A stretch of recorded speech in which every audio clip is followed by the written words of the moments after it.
weekly. Stop by your GMC dealer to make your selection. See your local GMC dealer.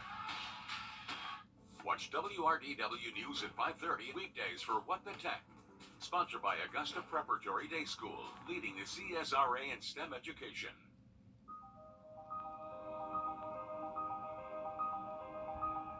Your safety comes first with the First Alert Radar Network. First just got faster. You're watching News 12 live at 5. Continues. Well, it's week 9 of our Under the Lights coverage. We've got teams at some of tonight's biggest games with everything that you need to know. And Riley, it looks like some of the teams tonight could be playing in the mud with showers rolling through our area. Absolutely. Well, rain's definitely going to be a factor. Hearing from the McDuffie County Animal Shelter here at home this evening as it wraps up its first week back open since last July. We're told pets have already been reunited with their owners, and a couple of strays have even been adopted into new homes. The shelter says its staff has done a great job this week helping the county's furry residents. Now, this month, the shelter is also holding a special adoption, and cats are only $13 there at the shelter. With only a handful of games left in the regular season, high school football teams across the CSRA are fighting to punch their ticket to the playoffs. Here's News 12 Sports Director Dan Booth kicking off our Under the Lights coverage for Week 9. Thank you, Will. We're at the point in the season where a single play, drive, call, or point could determine whether or not a team makes the postseason. With that being said, the ARC Musketeers and the Harlem Bulldogs are sharing the spotlight in our Under the Lights game of the week. News 12's Alyssa Lyons joins us live from the Academy of Richmond County to help us get ready for a battle between two teams trying to make some noise in their region while hoping that rain stays away.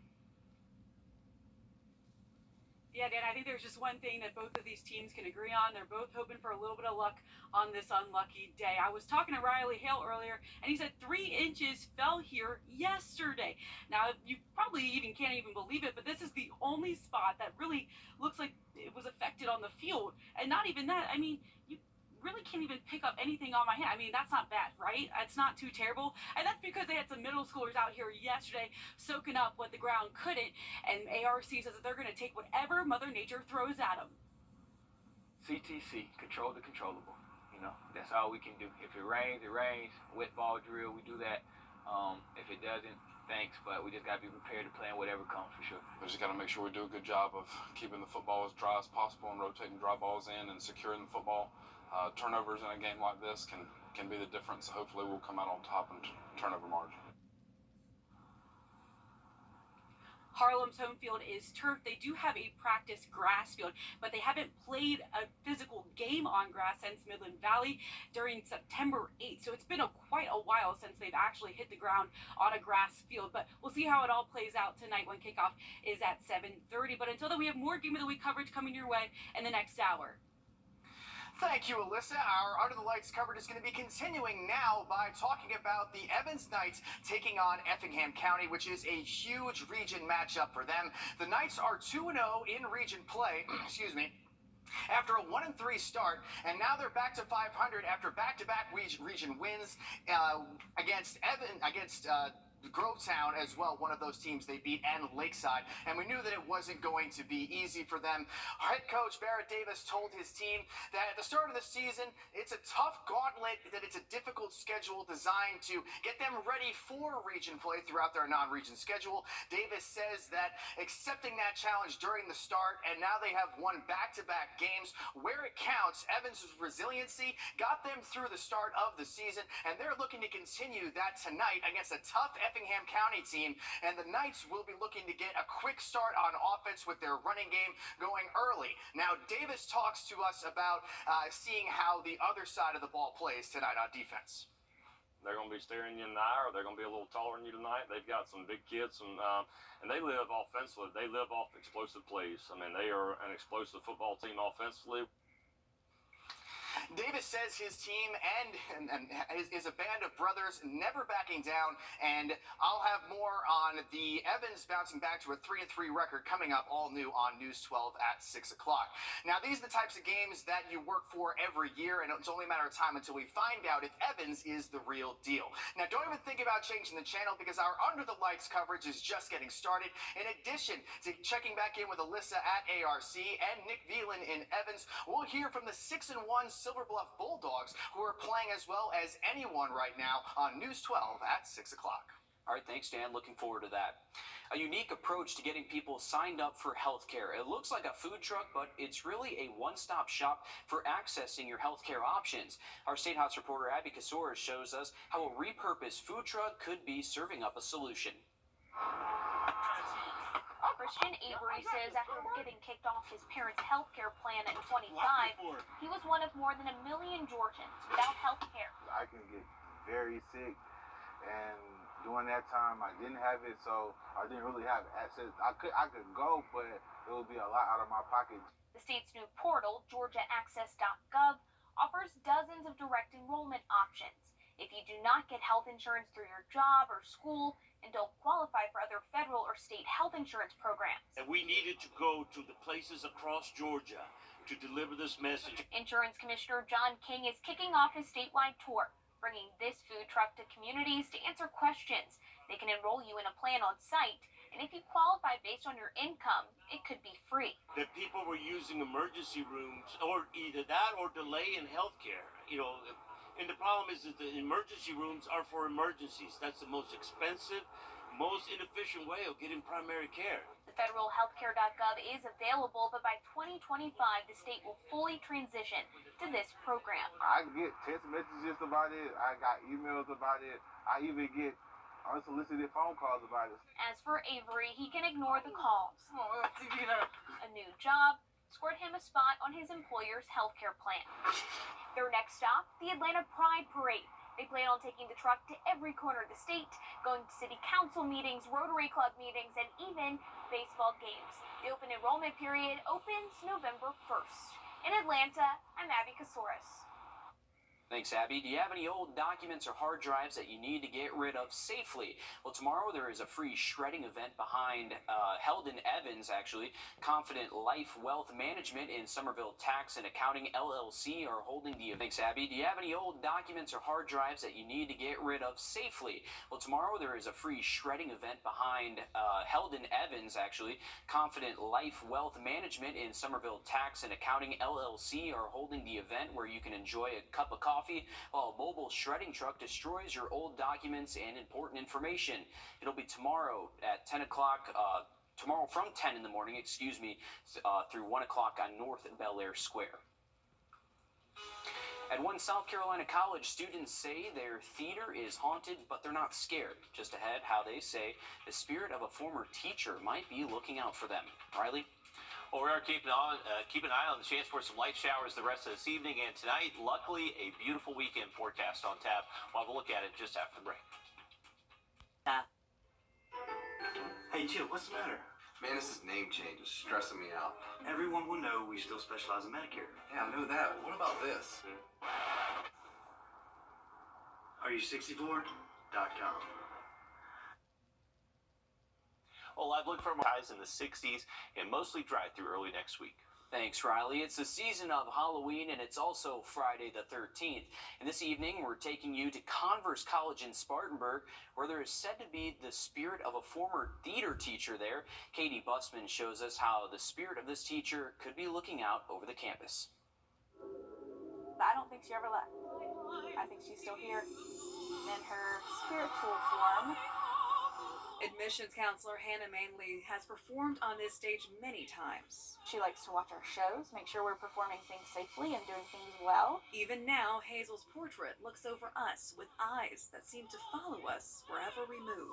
She also likes to be respected, so we like to say hello, Hazel, goodbye, Hazel, and we have to leave her yellow flowers the night of a show's opening, or else she'll be a little upset with us. And so we just like to give her some flowers for good luck. But Manley says it's when the curtains close that Hazel makes her presence known. That was literally last night. I was doing lighting work for Alice. I was up on that 20-foot ladder and I heard someone walking in. I tried to lean over and see, and I couldn't see anybody, so I climbed down and just poked my head around. There was nobody in here. Others say they've heard singing. We did a show called Shallow Rules in, I believe, 2018, and it was about the Civil War, and they were singing the Glory, Glory, Hallelujah in the show, and one of my friends was up in the light booth, and nobody else was in the theater, and she heard someone singing that.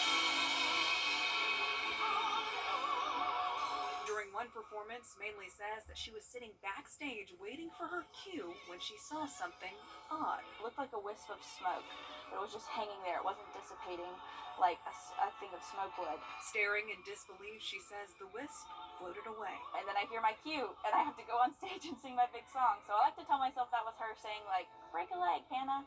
You're gonna do great.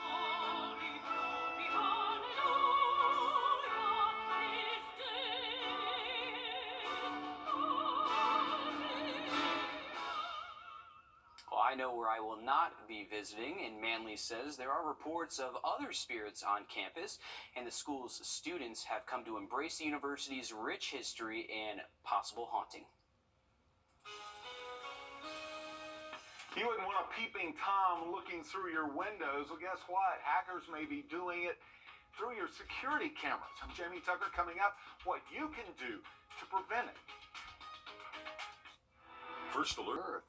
Visit rtjgolf.com to plan your trip to the trail.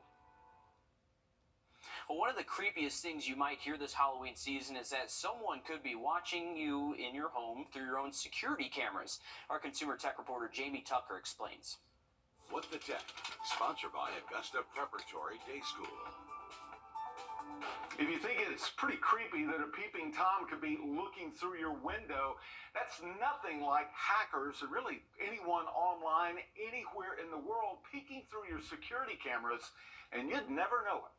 A live stream of this person's backyard is online for anyone to see. This camera from the front door, and this one from someone's bedroom.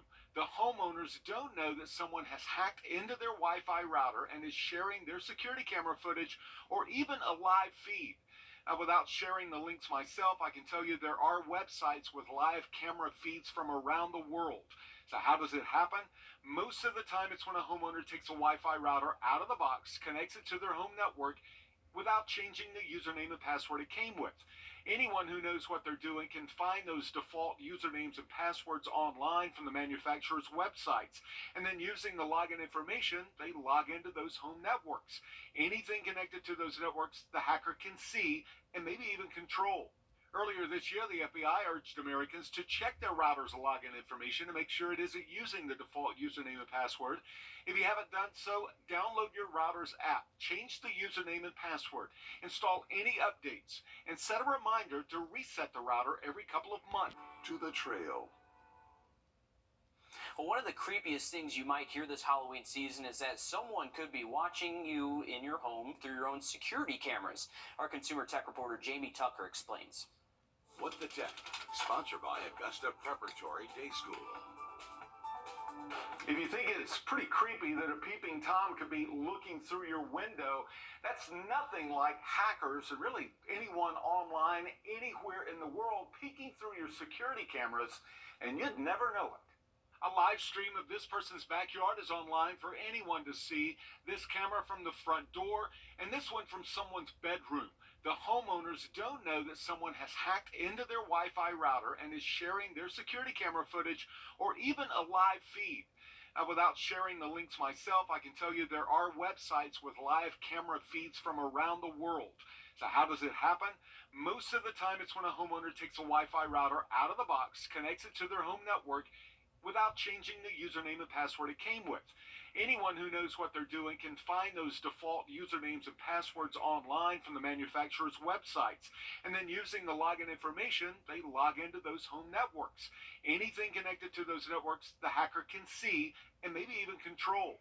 Earlier this year, the FBI urged Americans to check their router's login information to make sure it isn't using the default username and password. If you haven't done so, download your router's app, change the username and password, install any updates, and set a reminder to reset the router every couple of months by unplugging it and plugging it back in. That'll install any security updates you may have missed and will likely speed up your home Wi-Fi connection. If your security camera or any smart device moves, makes a noise, or blinks a light, contact police because someone may have hacked it and may be watching you. That's What the Tech. I'm Jamie Tucker. Well, the FBI warns inexpensive Wi-Fi routers made in China are being targeted by hackers and are known to be used to install malware on home and business Wi-Fi networks.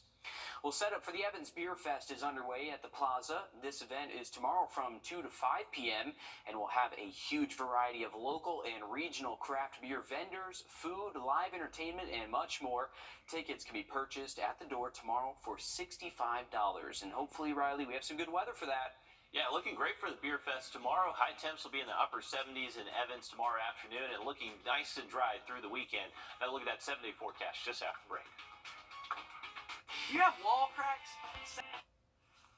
Well, live look at our downtown Augusta cam looking towards the Augusta Canal. We got a couple of guys fishing on the bridge there, so a little light rain here around downtown Augusta, not keeping them from having some fun this evening.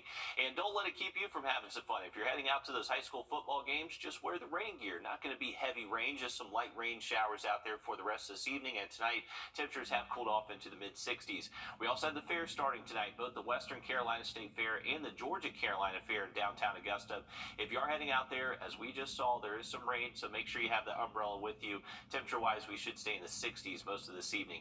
Better fair weather tomorrow through the weekend. We are expecting dry conditions Saturday, Sunday. For tomorrow afternoon, the gates are going to open at 12 o'clock, and it looks like temps will be in the 70s in Aiken County there for most of tomorrow afternoon. Cooling off into the 60s, and then we are going to see a much cooler outlook move into the region once we get past Sunday. Take a look at these morning temps. Waking up in the 40s Monday through next Thursday, and could actually get close to the 30s a couple mornings next week. Luckily, we do bring back some sun through the weekend, and not really much rain in the forecast past today until we get to next Friday. All right, thanks, Riley. Stick with us. We have more news, weather, and under the lights coverage coming up after a short break on News 12 at 6 o'clock.